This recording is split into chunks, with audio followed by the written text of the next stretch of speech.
ওরা বলে তখন ওরা মনে করে ওটার বাপদাদার তালুকদারি। ৫৫ বছরে এই উই দ্য পিপলকে কখনো নাগরিক বানায় নাই, তাকে প্রজা বানিয়ে রেখেছে। প্রজা বানিয়ে রাখবার সুবিধা হচ্ছে তাকে ডিকটেট করা যায়, তাকে বলা যায় তুমি কি করবা, কিন্তু সে কখনো বলে না যে তোমার কি লাগবে।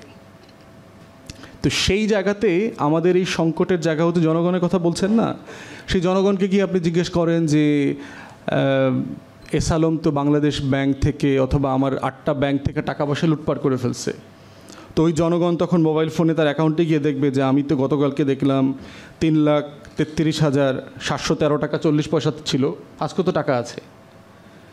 তো এই আমার সকল জনগণ যার যার অ্যাকাউন্টে গিয়ে দেখতেছে আমাদের সবার টাকা তো ঠিক আছে, তাহলে এস আলম টাকা নিল কোত্থেকে? তাহলে সে যদি নাগরিক হইতো তাহলে কিন্তু সে অ্যাকাউন্ট চেক করতো না।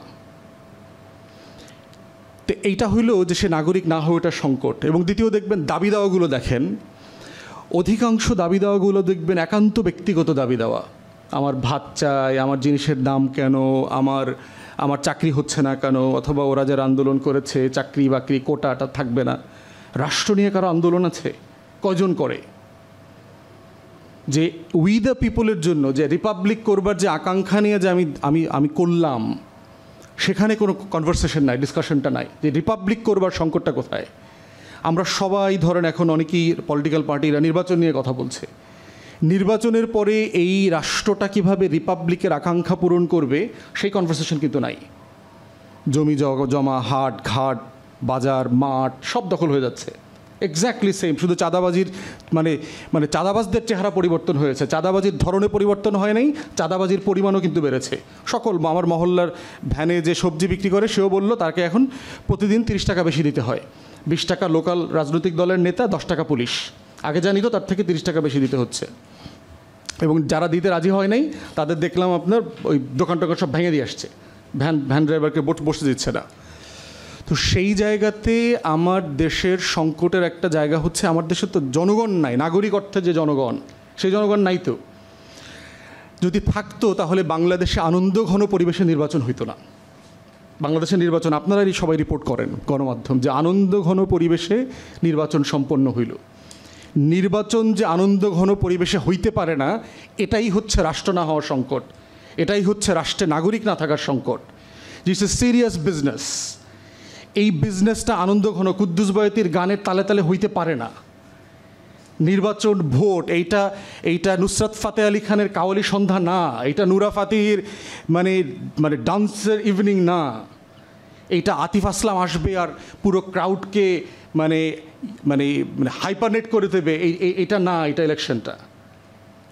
এটা হচ্ছে এই কারণে যে একটা শিক্ষিত লোকও মনে করে যে হ্যাঁ 87% ভোট পড়েছে, তো শতাংশটা আসলো কোত্থেকে?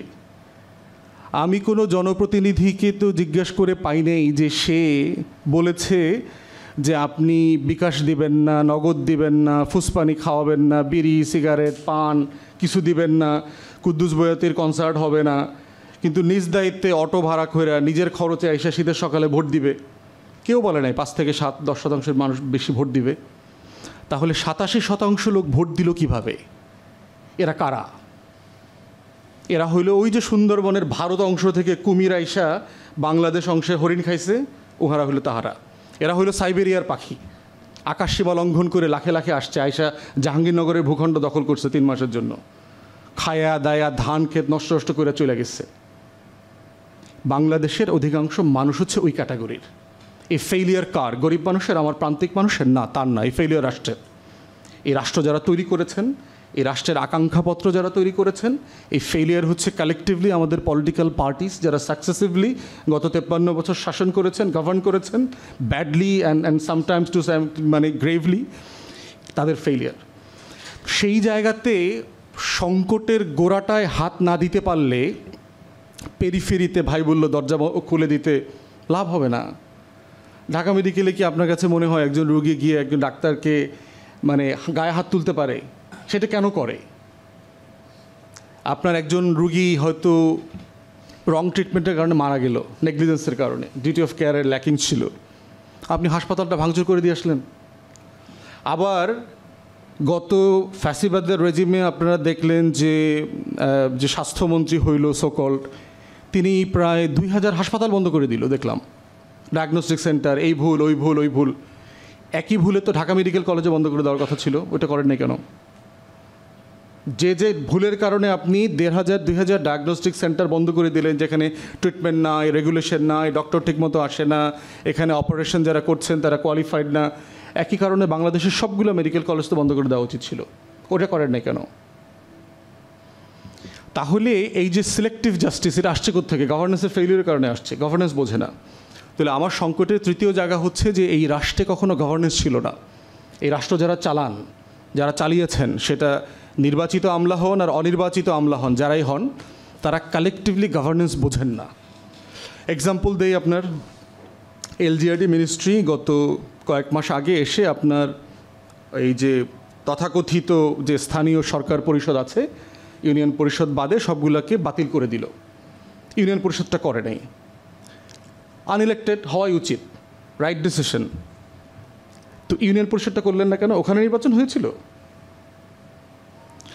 এরপরে হচ্ছে একটা অনির্বাচিত ল্যাসপেন্সার গোষ্ঠী হইলেও তো ওখানে একটা টিম ছিল, ওই অফিসে যারা বসতো, যাওয়া আসা করতো আওয়ামী লীগের নেতারা, যাদের সাথে মহল্লার 2-4-10% মানুষের যোগাযোগ ছিল। রিপ্লেসমেন্টটা কিভাবে হবে?